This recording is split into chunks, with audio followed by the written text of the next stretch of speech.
when the devil's campaign will rise to its greatest crescendo, is this a time to be babes in the truth or to be like Job? Well, it says they're sealed. And maybe we should pause on that sealing and the mark of the beast. You see, if you say the seal is the Sabbath and the mark of the beast is Sunday, as we so often say, then everybody who keeps the seventh day is going to be saved and everybody who keeps Sunday is going to be lost. True? Oh, how Ellen White warned against that. And we only need to read back in the New Testament. Seventh-day Sabbath observers crucified Christ. So there's much more to it than that.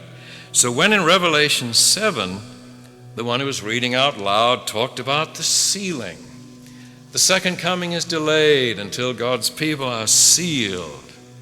They must have looked around the room to see if any were sealed, and there was nothing visible. What does it mean to be sealed?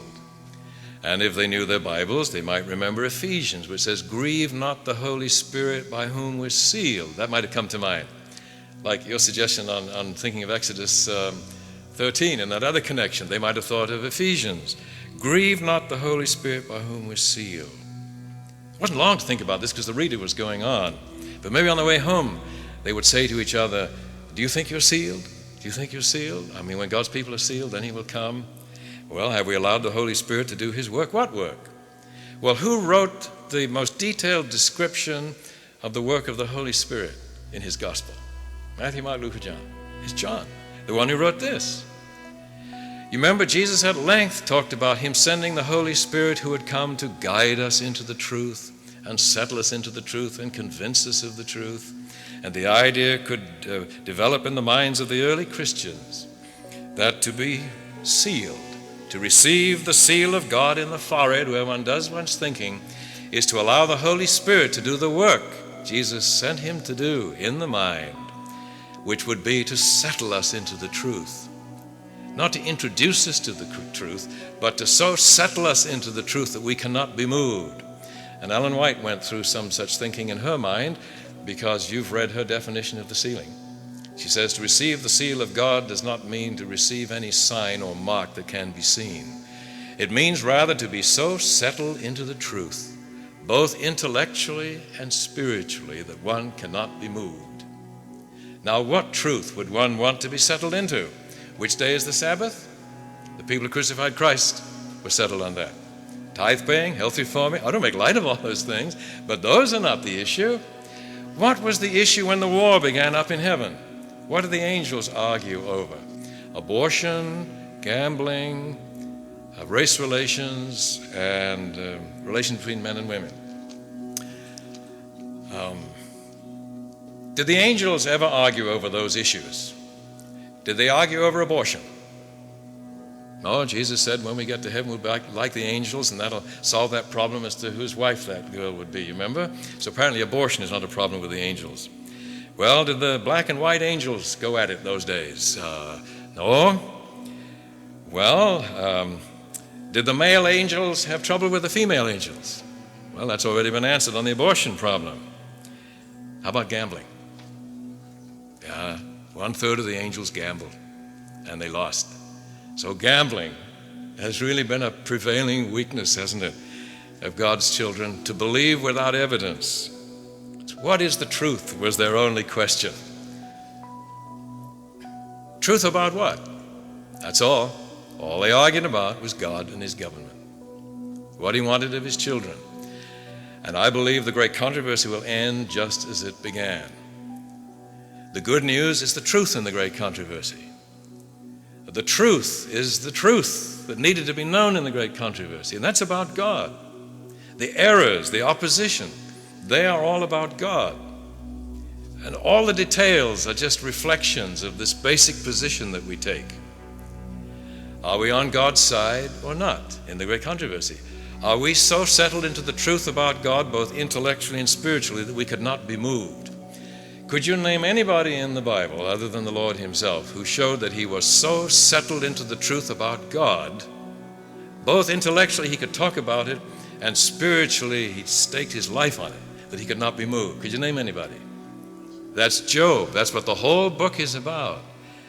And the three theologians came and said, God is like this. He said, he is not.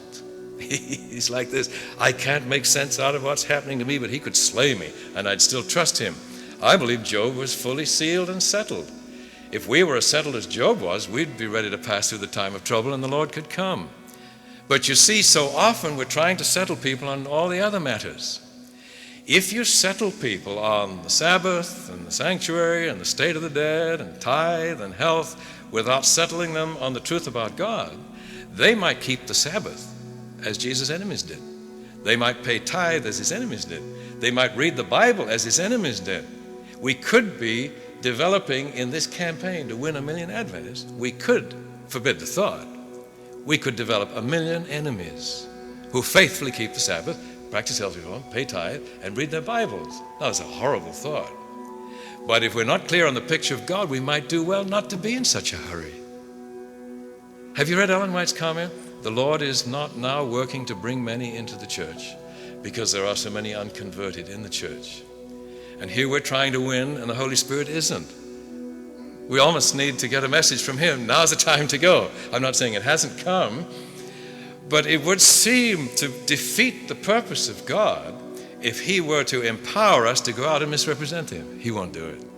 But as soon as we're settled into the truth, so the Holy Spirit could give us power of influence and persuasion to tell the truth about God, it would make sense for him to do so.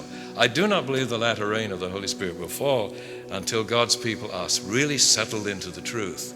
The same Spirit that will settle them into the truth will then give them persuasiveness and influence to spread this everlasting good news about God to the whole world, and then the end will come. Which raises the question, what is Christ waiting for now? It's nothing artificial. He's waiting for a group to be like Job and could pass through the time of trouble. Caused by whom? And the theologians. I mean, think of all the people that caused Job trouble, and nobody could shake him. And of course, behind it all is the adversary. And what's he trying to persuade these people? Of his age-old misrepresentation of God. In the end, all theology goes back to the picture of God. And the good news is that he's like this and that he's not like that. And that's why I believe our whole mission as a church is to picture God as he really is. But if we just go and say he's like this, this, and this without evidence, why would anybody believe us? We have to go with the evidence, which is where? But in the 66. So we have to go, well, you remember the man who was reading in the chariot, he couldn't understand Isaiah. You remember? We have to be like, was it Philip who got in with him and explained? We need to be able to help people understand this. And I think one of the most helpful things is to help people keep reading on and not getting bogged down in details. And Revelation is an example of that. If you read from beginning to end, there's been a war and God has won it, and up there they're celebrating, and what are we doing down here? Well, he's waiting for us to make up our minds so we'll be settled enough so we'll not be shaken by the closing events, and we also will be able to represent the truth about God aright to the rest of the world, and the end will come. That seems to come through clearly. And the early Christians would say, well, I guess we're not ready. We're not giving the gospel to all the world, and maybe that's because we're not settled into the truth. Could that be? And then they would read the Laodicean message, which has the Laodicean saying, we are rich and increased with goods and have need of nothing, which doesn't mean we're overpaid. I mean, nobody would say that. What did they lack? What were they told to go and buy? But faith and love and righteousness and spiritual insight. Do we lack that to this day? Did the early Christians lack that? Well, I think that it's in these terms that understanding the book of Revelation could influence the kind of people we are. And if the book doesn't do that, what's the use of being able to work out the schedule? Nobody is saved because he has the right schedule. I mean, you can have the right schedule and miss the bus. Have you ever done it? So just having a chart with all these details worked out will not get us into the kingdom. You might have the wrong schedule and still get on the right bus. That would be the most important thing. So I love her definition of sealing. It's typical of Ellen White that it would make such good sense. To receive the seal of God is not to receive any sign or mark that can be seen. It means rather to be so settled into the truth, both intellectually and spiritually, that one cannot be moved. She says, as soon as God's people are settled, then indeed the shaking time will come.